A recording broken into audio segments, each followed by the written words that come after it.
Pour juger de quelqu'un, le meilleur moyen, la meilleure méthode, c'est ce qu'il dit, sa parole déclarée publiquement ou imprimée.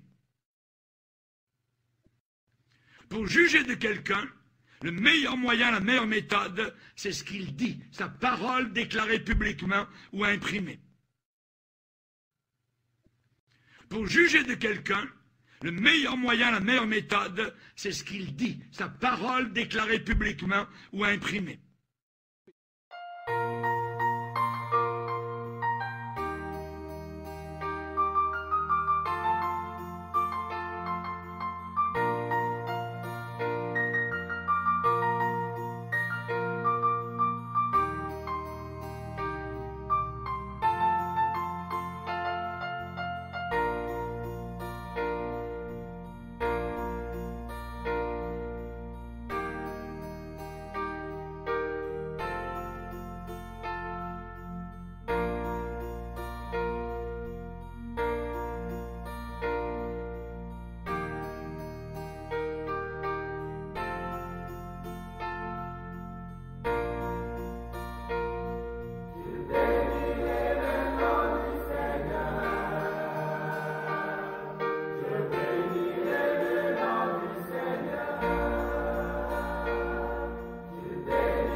Donc voilà, je voudrais en fait adresser ce petit message enfin, à tous nos frères en Christ, donc qu'ils soient catholiques, protestants, évangélistes, pentecôtistes, etc.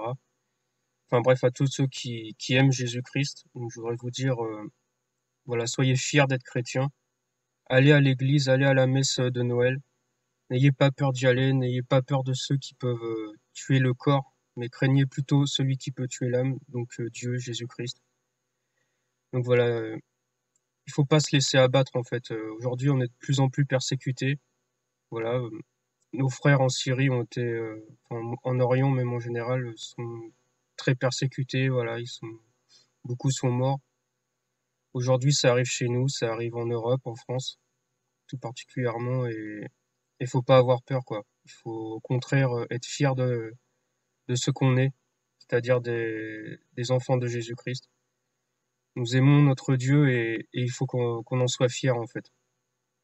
Donc voilà, n'ayons pas peur d'aller à l'église, n'ayons pas peur d'afficher notre foi, de briller, de faire briller la lumière de Jésus-Christ, voilà, d'annoncer l'évangile à tous ceux qui veulent l'entendre. Enfin voilà, faut surtout pas en fait plier devant la volonté de ceux qui veulent nous faire taire.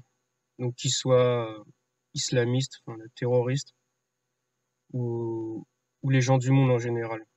Parce que voilà, on est persécuté aujourd'hui parce qu'on a des valeurs chrétiennes, parce que par exemple nous sommes contre la fornication ou contre l'homosexualité.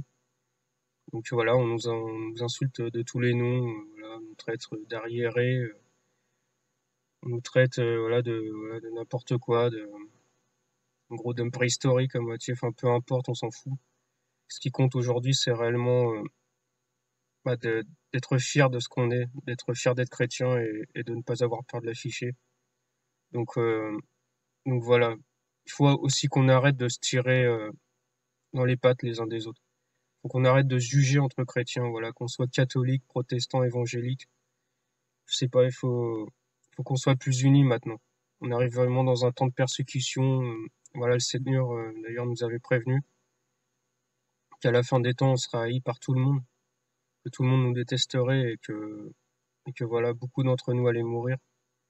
Et c'est en train d'arriver aujourd'hui, donc il faut vraiment qu'on soit unis et qu'on arrête enfin, voilà, de juger les uns les autres, de s'insulter entre chrétiens, de se rejeter parce que un tel va rendre un culte à Marie ou aux anges ou l'autre ne va pas le faire ou parce que quelqu'un s'habille d'une telle manière donc il est pas chrétien, de juger sur son apparence, voilà, parce que je sais pas, il s'habille en gothique, alors tout de suite voilà, c'est un homme de Satan parce qu'il s'habille pas comme nous, parce qu'il est pas comme nous, alors en fait ce frère est chrétien. Ce n'est pas parce que quelqu'un est différent, en fait, qu'il ne s'habille pas comme monsieur tout le monde qu'il n'est pas chrétien. Voilà, il faut arrêter de juger les gens, tout simplement, de nous juger entre frères et sœurs en Christ. Là, maintenant, voilà, il faut qu'on soit unis, au contraire, il faut qu'on arrête de se rejeter, et voilà, quoi. Voilà, faut qu'on arrête de voir nos différences, de voir les différences, chez les autres, et plus voir, en fait, ce qui nous unit, c'est-à-dire notre foi en Christ. Je veux dire, voilà, qu'on soit catholique, qu'on soit protestant ou évangélique ou quoi que ce soit, voilà, on adore quand même tous le même Dieu.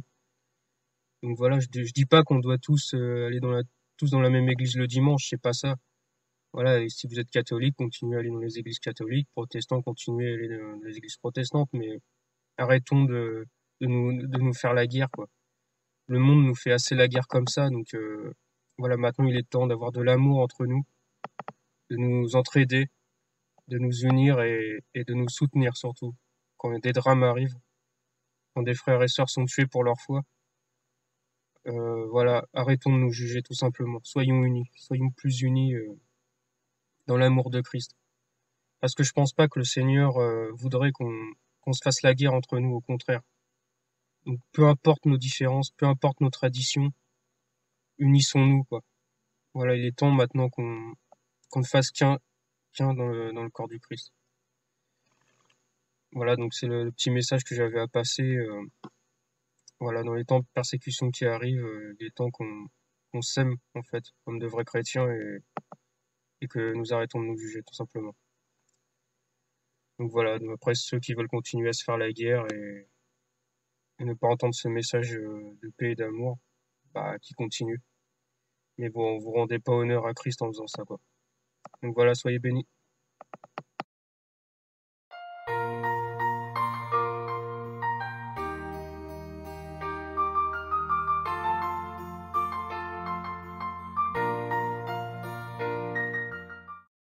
De Volcomy maintenant. Tu es chrétien? Bah oui, je pense que ça se voit. Vas-tu à l'église et que pensent les pasteurs du complot sataniste, par exemple? En fait, je vais le plus souvent dans une église protestante, mais ça m'arrive aussi de temps en temps d'aller dans une église catholique car j'aime bien aussi être avec mes frères et sœurs catholiques. J'ai pas un esprit sectaire si vous voulez, je vais pas rejeter un frère parce qu'il n'a pas la même pratique religieuse que moi. Qu'on soit catholique ou protestant, on croit tous en Jésus-Christ et c'est le plus important. Pour moi, on fait tous partie de la même famille chrétienne et au lieu de nous faire la guerre, aimons-nous, comme le dit Jésus.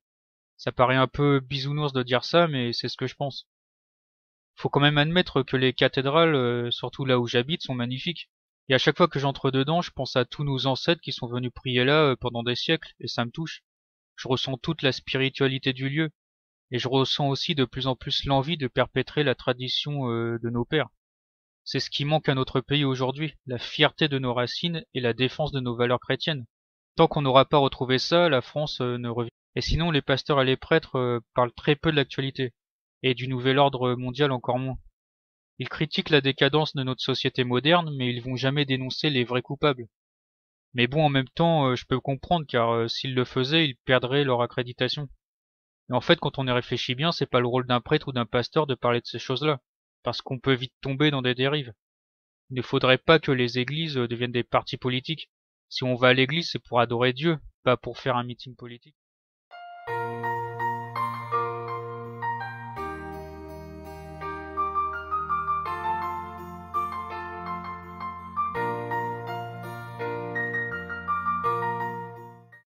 La Bible de Jérusalem, donc la Bible catholique, je la conseille pas. Je la conseille pas parce que, en fait, dans l'Ancien Testament, ils ont rajouté des livres qui ne sont même pas reconnus par les Juifs eux-mêmes. Donc, comme les livres des Maccabées, le livre de Tobie, des choses comme ça. Donc, personnellement, j'ai pas lu ces livres-là, mais comme ils sont pas reconnus par les Juifs, en fait, ça m'intéresse pas. Parce que je veux vraiment une Bible authentique qui se rapproche le plus pour l'Ancien Testament de la Torah et pour le Nouveau Testament des traductions grecques, en fait. Donc, c'est pour ça que voilà, je conseille la Bible Louis II parce qu'elle a tous les livres donc pour l'Ancien Testament qui ont été reconnus par les Juifs. Et ça, c'est le plus important. Donc, ces livres-là, bah, Jésus dans le Nouveau Testament s'en réfère. Il cite beaucoup l'Ancien Testament, Jésus, et voilà, jamais dans la Bible il va citer le livre, par exemple, des Maccabées, enfin des livres qui ont été rajoutés par les catholiques dans la Bible de Jérusalem. Donc méfiant sur ces livres-là. Je dis pas que vous devez pas les lire ou quoi, mais moi personnellement, je vous le conseille pas. Après voilà, si plus tard vous avez plus de connaissances bibliques et vous avez envie de lire ces livres-là, bah allez-y quoi. Mais bon, c'est pas conseillé en tout cas. Après voilà, si vous avez une Bible de Jérusalem chez vous, voilà, le Nouveau Testament en fait est identique dans toutes les Bibles. Donc voilà, le Nouveau Testament qui est traduit dans la Bible de Jérusalem est le même que dans la Bible de Louis II, etc. Le message est le même. C'est-à-dire que Jésus-Christ est Seigneur et Sauveur. Donc c'est le plus important en fait. Méfiez-vous juste en fait des livres ajoutés dans l'Ancien Testament si vous avez chez vous la Bible de Jérusalem. Mais sinon, bon, elle est très bien aussi pour le Nouveau Testament, il n'y a pas de souci. Les catholiques sont des frères en Christ, même si je suis pas d'accord avec tout ce qu'ils disent, tout ce qu'ils font, mais bon. Je précise aussi que je suis pas protestant ou évangélique ou je sais pas quoi, je suis juste en fait chrétien biblique qui essaye en fait de se rapprocher le plus de la vérité de Christ, en fait, de suivre ses enseignements le plus sincèrement possible sans être influencé par la religion des hommes, par les pratiques des hommes, etc. Donc c'est pour ça que j'ai certaines réserves sur les pratiques des catholiques comme la prière au saint et à Marie, etc. Mais je reconnais mes catholiques comme étant mes frères en Christ, bien sûr, il n'y a pas de souci. J'ai aucune haine contre eux, c'est pas mes adversaires ou quoi, c'est juste que sur certaines choses, je suis pas d'accord. Et sur la Bible de Jérusalem, j'ai mis une petite réserve sur l'Ancien Testament, mais le Nouveau Testament est le même dans toutes les Bibles par contre. Il n'y a pas de souci.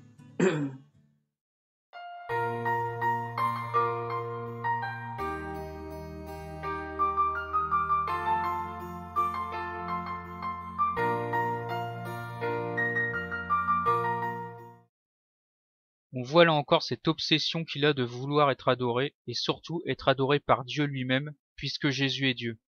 Oui, je sais, ça ne plaît pas à tout le monde quand je dis ça, surtout à certains musulmans qui ne peuvent pas s'empêcher de la ramener.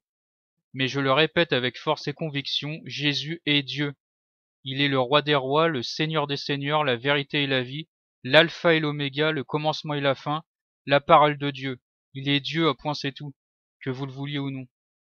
Donc tous ceux qui postent des commentaires à la con pour essayer de me prouver que Jésus n'est pas Dieu, vous n'y arriverez jamais.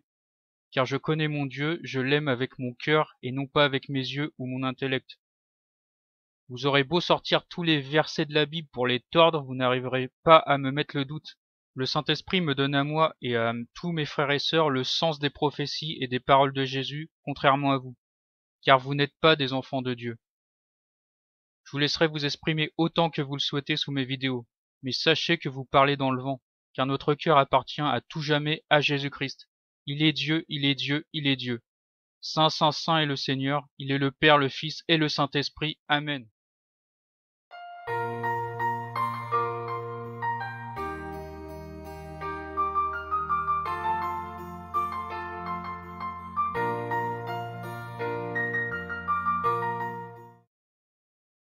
En fait, c'est très hypocrite, car on te dit que tu peux garder ta croyance à condition que tu deviennes ton propre Dieu. Donc les chrétiens, les musulmans ou encore les juifs, qui ont pour seule autorité spirituelle le Dieu de la Bible, ne peuvent pas faire partie de l'école d'Arkane. En gros, ils rejettent très hypocritement toutes les religions monothéistes et polythéistes.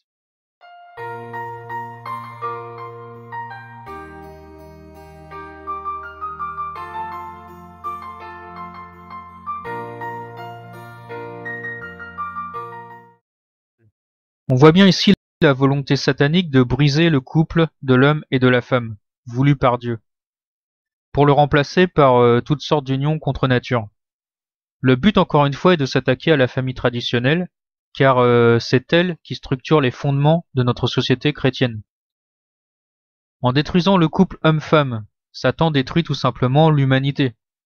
Mais bien sûr, il n'y arrivera pas, ou en tout cas pas totalement, car il est bien marqué dans la Bible que son antéchrist sera un jour vaincu et que ce nouvel ordre mondial disparaîtra pour laisser place au royaume parfait de Dieu. C'est pour ça que je dis aux chrétiens de s'unir, qu'ils soient protestants ou catholiques, car nous aimons tous le Christ. Nous devons former qu'un seul corps pour combattre cet antéchrist qui vient. Ne fermons pas non plus la porte à nos frères juifs, musulmans et autres, qui même s'ils ne sont pas en Christ, combattent quand même Satan, comme nous. Ils n'adorent pas Dieu de la même façon que nous, chrétiens, mais ils prient le même Dieu que nous, l'Éternel. Ne rejetons pas non plus les athées et les gens d'autres religions, qui sont nombreux à se battre aussi contre ce nouvel ordre mondial.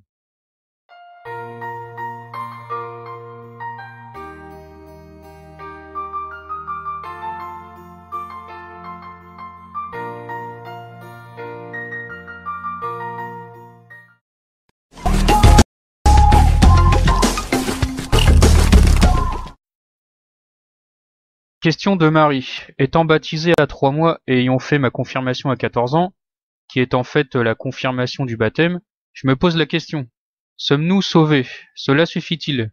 Ou faut-il passer par le baptême d'eau par immersion qui symbolise la mort, l'ensevelissement et la résurrection de Jésus? Merci et soyez bénis. Alors, je suis très loin de tout connaître de la théologie catholique, mais normalement le seul baptême d'eau que tu as eu étant enfant, plus ta confirmation suffisent. Après, dis-toi bien que ce n'est pas le baptême d'eau en tant que tel qui te sauve, mais la foi et la charité que tu as pour Jésus-Christ.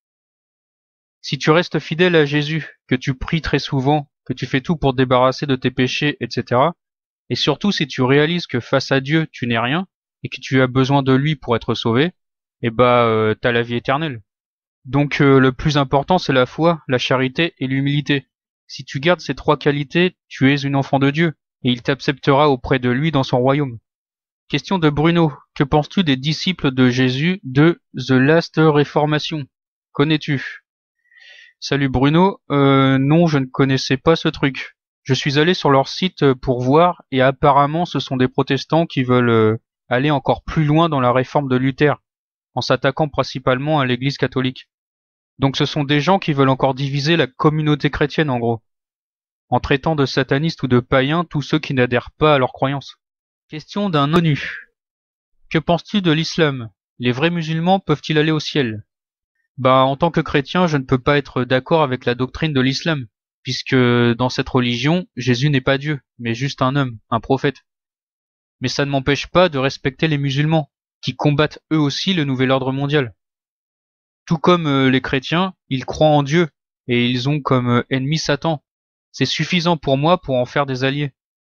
En fait, les chrétiens sont dans une relation d'amitié avec Dieu, qui est pour nous le Christ. Alors que les musulmans sont soumis à Dieu. Ils doivent suivre des règles assez strictes, un peu comme les juifs de l'Ancien Testament. Et personnellement, je respecte ça. Cette foi qu'ils ont pour Dieu est quand même belle à voir. Même si pour les chrétiens, seule la foi en Jésus-Christ permet d'être sauvé, je pense que l'islam prépare le cœur des musulmans afin qu'ils puissent croire un jour en Jésus-Christ. En tout cas, en croyant en Dieu, l'Éternel, ils sont sur le bon chemin pour être sauvés. Il vaut mieux être musulman qu'être un adepte du New Age, par exemple. Question Enzo Nino R. Qu'est-ce que tu penses des catholiques, des rites et des églises, et ainsi que du Vatican? Alors, je te remercie d'avoir posé cette question. J'aime mes frères et sœurs catholiques, comme j'aime mes frères et sœurs protestants. Depuis des siècles, le diable cherche à nous diviser, alors que nous croyons tous en notre Seigneur Jésus-Christ. Il est temps que cette haine entre catholiques et protestants cesse. Quand est-ce que nous allons enfin suivre les paroles du Christ qui nous invitent à nous aimer les uns les autres? Tout ce sang versé dans le passé n'a pas suffi pour certains. Il faut qu'ils continuent cette guerre fratricide, même aujourd'hui, alors que Satan n'a jamais été aussi fort. Bref, il est temps maintenant qu'on arrête de se juger les uns les autres pour qu'on puisse enfin devenir un seul corps, assez fort pour combattre le mal. En ce qui concerne les dogmes des catholiques, je tiens à dire que maintenant je les comprends. J'ai écouté, contrairement à de nombreux protestants, mes frères et sœurs catholiques, et j'ai compris qu'ils ne prenaient pas Marie pour une déesse, ni les anges ou les saints pour des dieux. Ils ne les prient pas pour les adorer, mais pour les vénérer, ce qui fait toute la différence. Marie, les anges et les saints font la volonté de Dieu. Nous pouvons donc nous confier à eux. Demander aux saints de prier pour nous et aux anges de veiller sur nous. Dieu leur donne le pouvoir d'agir. Il leur fait entièrement confiance, car ils font sa volonté. Avant, je voyais les catholiques comme des idolâtres. J'avais d'énormes préjugés qui au final étaient dus à un manque de connaissances de ma part. Bref, depuis que j'étudie la théologie catholique, je me sens encore plus proche de Jésus-Christ. J'ai découvert des niveaux d'interprétation de passages de la Bible qu'on ne trouve pas chez les protestants, parce qu'ils ne se limitent qu'à l'écriture. Les protestants ont décidé de se passer de toute l'histoire de l'Église, des révélations venues du ciel qui nous permettent de mieux comprendre la parole de Dieu. Bon, c'est leur choix, je respecte, mais je trouve ça dommage de se passer d'une telle richesse spirituelle. Et quant au pape, il est en quelque sorte le gardien de la doctrine chrétienne. Il peut faire le mal, bien sûr, car il reste un homme, il pêche comme tout le monde, mais il ne peut pas mentir sur la doctrine du Christ. Par exemple, il ne peut pas dire que Jésus n'est pas Dieu, sinon il serait foudroyé sur place. Bref, je m'oppose aux pensées humaines du pape, mais pas à son interprétation de la Bible. Aujourd'hui, je peux dire que je suis devenu catholique, et c'est avec fierté que je le dis, et non avec honte. Je sais que certains ne vont pas aimer tout ce que je viens de dire, mais ça m'est égal. Soit vous êtes de vrais frères en Christ et vous acceptez mes convictions personnelles, soit vous arrêtez de me suivre, et dans ce cas, je vous souhaite bonne route. Mais ne venez pas m'insulter pour me dire que je suis un idolâtre, un sataniste, etc.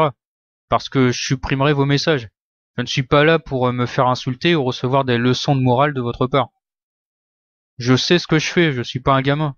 J'étudie la Bible depuis des années, et aujourd'hui j'en arrive à la conclusion que la religion catholique est celle qui me permet d'être le plus proche de Dieu. Vous n'arriverez pas à me faire changer d'avis sur mes croyances. À tous mes frères et sœurs protestants qui accepteront mon choix, je leur dis tout simplement merci et je vous aime. Enfin, pour finir cette revue de presse, une question de Auguste Bale. Parle-nous des gens qui t'aident dans les vidéos, s'il te plaît. Alors en fait, je suis seul pour travailler sur les vidéos.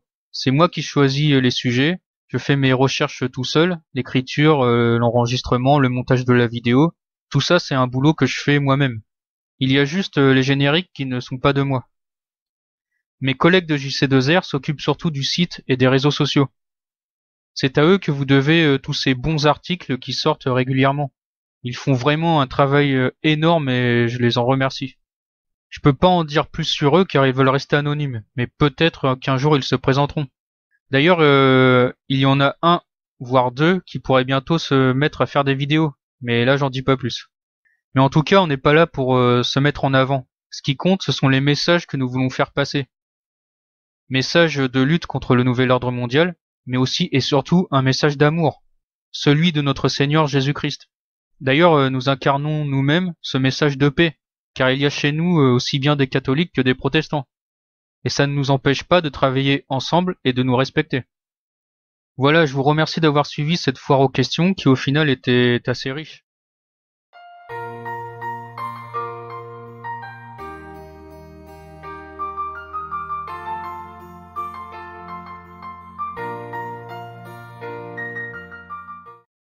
L'homme sans la femme n'est rien, et la femme sans l'homme n'est rien non plus. C'est cet amour parfait entre l'homme et la femme que cherchent à détruire ces haineux de satanistes républicains. De plus, comment peut-on dire que les catholiques méprisent les femmes quand on sait qu'ils vénèrent l'une d'entre elles, la Vierge Marie, qu'ils appellent Mère de Dieu. Marie, pour tous les catholiques, est aussi comme une mère. Elle incarne cet amour immense que l'on retrouve chez la femme. Moi-même, j'ai l'habitude de dire que la femme est la plus belle création de Dieu, car les hommes sont incapables d'aimer autant que les femmes, qui bien souvent sont prêtes à se sacrifier pour que leurs maris et leurs enfants soient heureux. Cet amour sans limite est quelque part aussi leur faiblesse, car bien souvent elles se font manipuler par des hommes pervers. Pour bien montrer à quel point l'homme et la femme se complètent, on pourrait prendre par exemple ce symbole taoïste, du yin et du yang. Le yang représente la force masculine, l'autorité, l'intelligence qui invente, le guerrier qui combat pour sauver sa famille et son pays. Mais on voit qu'à l'intérieur de l'homme, il y a un point de féminité, le yin, qui empêche justement l'homme d'être qu'une brute sauvage, sans raison et sans amour. Le yang masculin s'imbrique parfaitement avec le yin féminin. Ils forment un cercle parfait et ensemble, ils sont la perfection. La femme, quant à elle, représente l'amour et l'humilité. C'est elle qui, par sa douceur, permet à sa maison d'être en paix. Et surtout, c'est elle qui donne la vie. Mais la femme a aussi au fond d'elle une partie masculine, qui l'empêche d'être qu'une petite chose toute fragile qui s'écroule à la moindre contrariété. L'homme représente la force, capable d'aimer, tandis que la femme représente l'amour, capable de se battre quand il le faut. Voilà pourquoi dans la Bible, l'homme et la femme ont été créés à l'image de Dieu, car Dieu est à la fois masculin et féminin. Il est à la fois puissance et amour. En opposant l'homme et la femme, Satan s'en prend en réalité à la perfection divine. Que Dieu vous bénisse.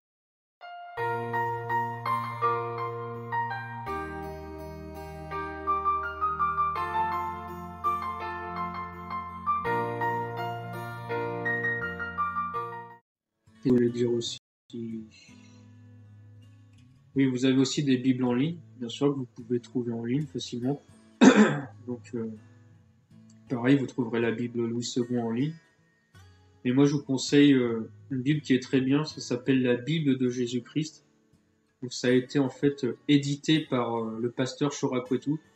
C'est un pasteur qui fait des vidéos sur Internet. Vous tapez son nom, Chorakwetu, ou plus TV de vie en fait, parce que sa chaîne télé, son site s'appelle TV de vie. Et voilà, ils sont vraiment très bien. Enfin, cette Bible-là est vraiment très bien parce que elle se rapproche le plus en fait de l'hébreu pour l'Ancien Testament et du grec pour le Nouveau. Donc, c'est vraiment une Bible en ligne que je conseille. Et si vous avez la chance d'avoir la Bible physique, parce que bon, ils en donnent pas à tout le monde. C'est normal, ils peuvent pas éditer des millions de Bibles parce qu'il faut savoir qu'ils les donnent, hein, ils les vendent pas ces Bibles-là. Mais bon, c'est vraiment une Bible très bien. Et donc vous pouvez la trouver en ligne. Vous tapez Bible de Jésus-Christ, Chorakwetu, vous allez tomber dessus, quoi. Et de toute façon, notre site JC2R a aussi une partie. Vous allez sur le site JC2R, vous allez sur Bible, et voilà, vous allez trouver dessus toutes les Bibles en ligne en fait qu'on conseille. Et dessus, vous trouverez le lien pour aller sur la Bible de Jésus-Christ. Vous trouverez la Bible de Jésus-Christ. Et voilà. Ouais.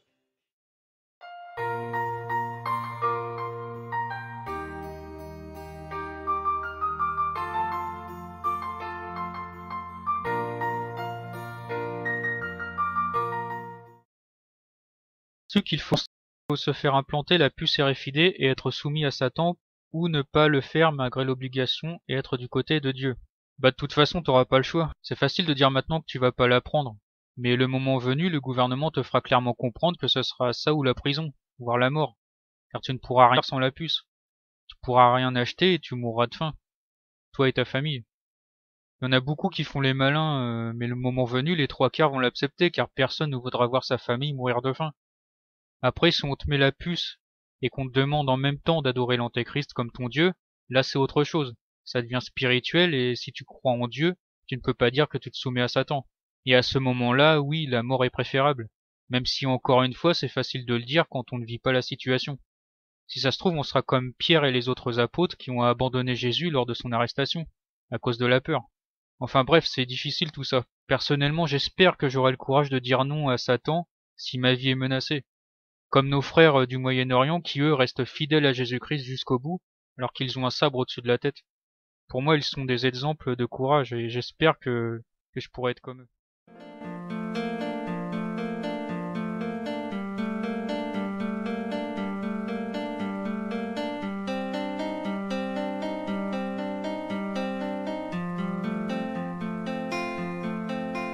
Tu marches comme un aveugle qui sait pas où il va.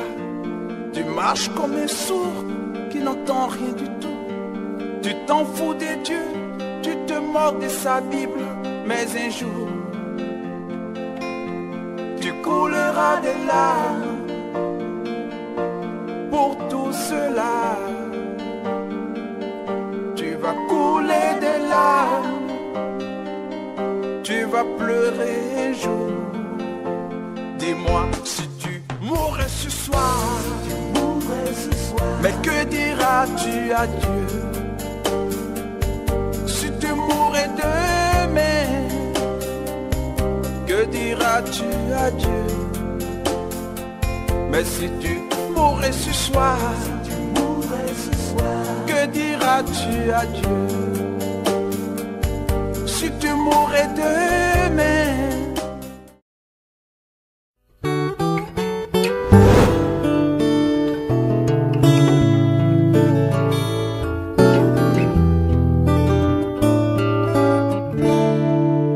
je chante la croix, c'est la puissance, puissance de Dieu pour moi qui ai cru. Chose impossible, mais Dieu l'a fait. Il a condamné le péché dans la chair. Je chante la croix car c'est la puissance, puissance de Dieu pour moi qui ai cru. Chose impossible, mais Dieu l'a fait. Il a condamné le péché dans la chair. Chose impossible pour tout humain. Par Adam j'étais esclave du péché. Il a fait et m'a libéré. Lui seul a pu m'affranchir du péché. Chose impossible pour tout humain. Par Adam j'étais esclave du péché. Il a fait et m'a libéré. Lui seul a pu m'affranchir du péché. Alléluia. Oh, oh, oh. Alléluia. Personne n'est juste, même pas un seul. C'est ce que disait la loi quant aux humains. Mais par la croix, je suis sanctifié, alléluia, justifié par l'offrande du corps de Jésus. Et je suis saint, enfant du royaume, libre d'entrer dans le lieu très saint. Plus de rituels, plus de sang de bouc. Mon Père a pourvu à tout ce qu'il fallait. Alléluia. Chose impossible pour tout humain. Par Adam j'étais esclave du péché. Il a fait et m'a libéré. Lui seul a pu m'affranchir